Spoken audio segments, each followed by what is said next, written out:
فارموں پر مرغیوں کی قسم برائلر گوشت حاصل کرنے کے لیے پالی جاتی ہیں۔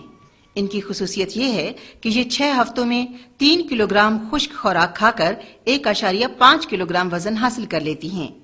مرغیوں کی پرورش کے دوران ان باتوں کا خیال رکھنا بے حد ضروری ہے۔ بچھالی کی دیکھ بھال۔ فرش پر تقریباً 2 انچ موٹی بچھالی کی تہ بچھائیں۔ پہلے سے استعمال شدہ بچھالی دوبارہ استعمال نہ کریں۔ بچھالی کے طور پر زیادہ تر لکڑی کا برادہ، ہمیشہ کچی لکڑی کا استعمال کریں۔ گیلی بچھالی سے پرہیز کرنا چاہیے، یہ بہت سی بیماریوں کو جنم دیتی ہے۔ پانی کی جگہ۔ بروڈنگ کے دوران 0 سے 3 ہفتے ایک پانی کا برتن فی 50 چوزے۔ بروڈنگ کے بعد 2 سے 4 ہفتے 0.75 انچ ایک پانی کا برتن فی 30 چوزے۔ گرمیوں کے موسم میں پانی کے برتنوں کی تعداد بڑھا دیں۔ خوراک کی جگہ۔ 5 ہفتے کی عمر تک 2 انچ فی مرغی، گول برتنوں پر زیادہ مرغیاں رکھی جا سکتی ہیں۔ روشنی۔ برائلرز کی بہتر پرورش کے لیے 24 گھنٹے روشنی کی ضرورت ہوتی ہے۔ 40 واٹ کا ایک بلب 200 مربع فٹ جگہ کے لیے کافی ہے۔ حفاظتی ٹیکے۔ 7 دن کی عمر میں رانی کھیت آنکھ میں قطرہ ڈالیں۔ 11 دن کی عمر میں گمبورو آنکھ میں قطرہ ڈالیں۔ 16 سے 18 دن ہائیڈرو پیریکارڈیم آدھا سی فی جانور۔ 22 دن کی عمر میں گمبورو پانی میں ملا دیں۔ 25 دن میں رانی کھیت آدھا سی۔ بروڈنگ اس وقت تک کے لیے ہوتی ہے جب تک چوزوں کو مصنوعی درجہ حرارت کی ضرورت نہ ہو۔ برائلر کی بروڈنگ پر خصوصی توجہ کی ضرورت ہوتی ہے کیونکہ یہ نازک ہوتا ہے۔ بروڈنگ کے دوران اہم بیماریاں۔ بروڈنگ کے دوران عام طور پر برائلر کو ان بیماریوں کا سامنا کرنا پڑتا ہے: زردی کا جذب نہ ہونا، سفید دست، نمکیات کا زہریلا پن، خونی پیچش۔ برائلر کی کم پیداوار کے اسباب اور تدارک۔ وراثتی اثر۔ برائلر ہمیشہ ایسے خریدنے چاہیے جن کے ماں باپ اچھی خصوصیات کے مالک ہوں، یعنی وہ تیزی سے بڑھیں، بیماریوں کے خلاف مدافعت رکھتے ہوں، ان کی جلد اور پروں کے رنگ مناسب ہوں، اور وہ خوراک کو اچھی طرح جزوی بدن بنانے کی صلاحیت رکھتے ہوں۔ یہ ساری خصوصیات ماں باپ سے اولاد میں منتقل ہوتی ہیں۔ ماحولیاتی اثر۔ بروڈنگ کے کمرے کی صفائی بے حد ضروری ہے۔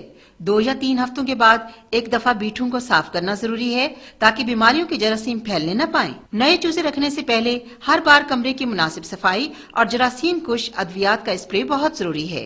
بیمار مرے ہوئے چوزوں اور پروں کو مناسب طریقے سے دبا دینا چاہیے یا اس طرح ضائع کریں کہ بعد میں نقصان دہ ثابت نہ ہو اور بیماریاں پھیلانے کا سبب نہ بنے۔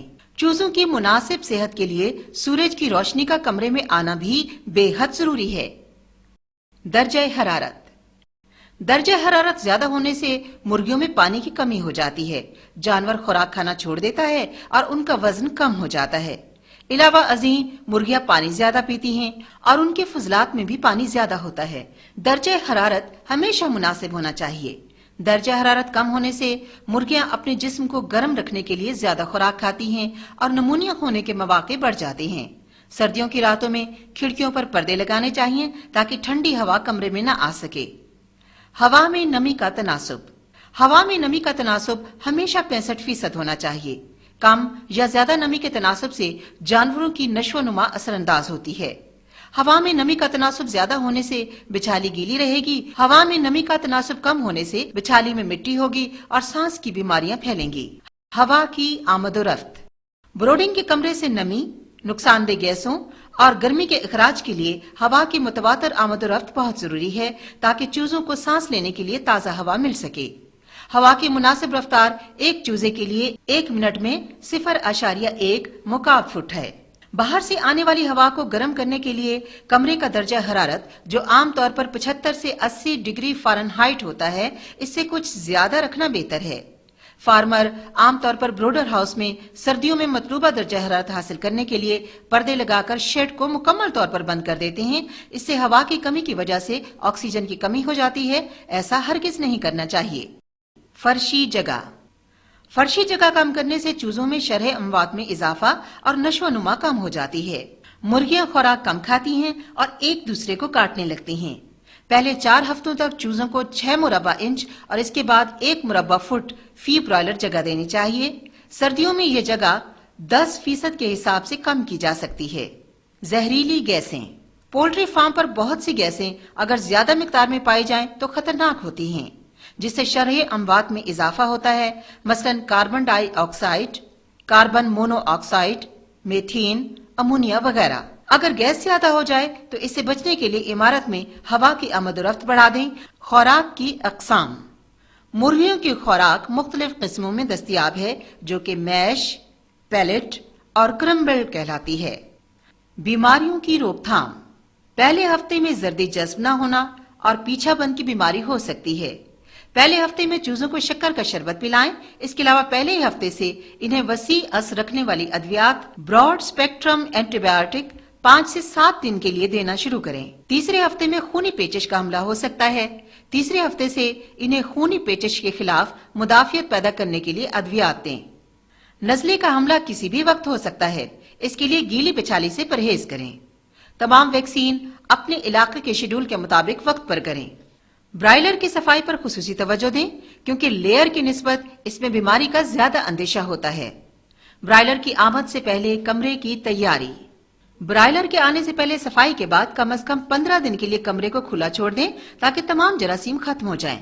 سب سے پہلے کمرے کے کسی کونے یا درمیانی حصے کا انتخاب کریں جہاں کمرے میں سیدھی ہوا نہ آئے۔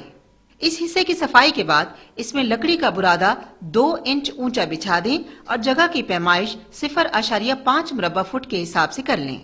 اس جگہ کے ارد گرد حفاظتی کارڈ بورڈ یعنی چیک کارڈ لگا دیں تاکہ چوزے اس سے باہر نہ جا سکیں اور انہیں مناسب درجہ حرارت ملے۔ 7-8 دن بعد اسے اٹھا دیں۔ برائلر کی بیماریاں۔ انڈے دینے والی مرغیوں والی بیماریاں برائلر میں بھی حملہ کر سکتی ہیں، مثلا رانی کھیت، خونی پیچش، زردی کا جذب نہ ہونا، دست، زہریلی خوراک، نمکیات کا زہریلا پن، نزلہ، زکام وغیرہ۔ گمبورو۔ یہ بڑی نقصان دہ اور شدید قسم کی متعدی بیماری ہے۔ عام طور پر 1 سے 6 ہفتے کے دوران چوزے اس بیماری کا شکار ہوتے ہیں۔ اس مرض کا سب سے بڑا نقصان یہی ہے کہ اس کے حملے کے نتیجے میں چوزے کے وہ اندرونی غدود ضائع یا غیر مؤثر ہو جاتے ہیں جو جسم میں امراض کے خلاف تحفظ کی تحریک پیدا کرتے ہیں۔ لہٰذا اس مرض کے بعد فلاک میں دیگر امراض مثلا رانی کھیت، خونی پیچش اور میرکس وغیرہ کے لیے راہیں کھل جاتی ہیں اور فارمر حضرات کو متواتر مسائل کا سامنا کرنا پڑتا ہے۔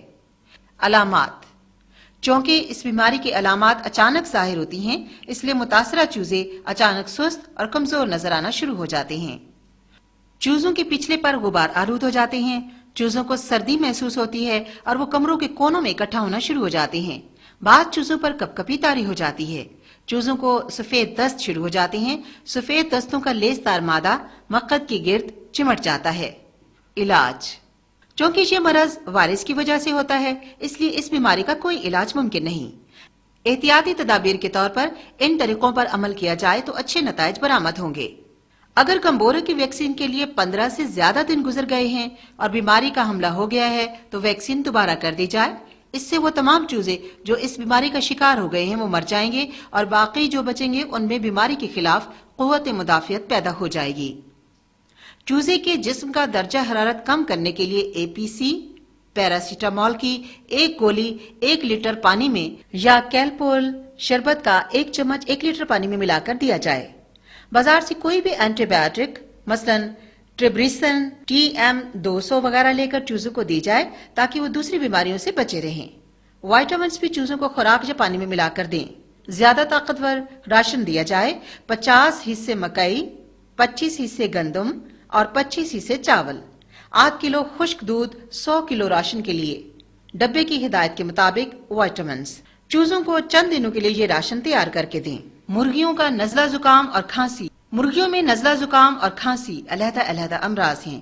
ان کی وجوہات بھی مختلف ہوتی ہیں۔ ان میں متعدی نزلہ اور سانس کا دیرینہ مرض جرثوموں کی بدولت اور متعدی کھانسی ایک وائرس کی بدولت پیدا ہوتی ہے۔ یہ تینوں امراض مختلف نوعیت کے ہوتے ہیں۔ رانی کھیت۔ رانی کھیت ایک انتہائی متعدی اور مہلک وائرس سے پھیلنے والی بیماری ہے۔ رانی کھیت کی عام علامات میں سانس میں مشکل، لنگڑا پن، ٹانگوں کا فالج، گردنوں کا مڑ جانا شامل ہیں۔ رانی کھیت کی بیماری سے بچاؤ کے لیے ایک نہایت مؤثر ٹیکہ موجود ہے۔ بیمار مرغیوں کو ٹیکہ لگانے کا کوئی فائدہ نہیں۔ ٹیکے کے ایک ایمپیول میں خشک دوا ہوتی ہے، وہ 100 مرغیوں کے لیے کافی ہوتی ہے۔ اس ایمپیول کو ہر وقت تھرمس میں برف کے اندر رکھنا چاہیے اور دھوپ سے بچانا چاہیے۔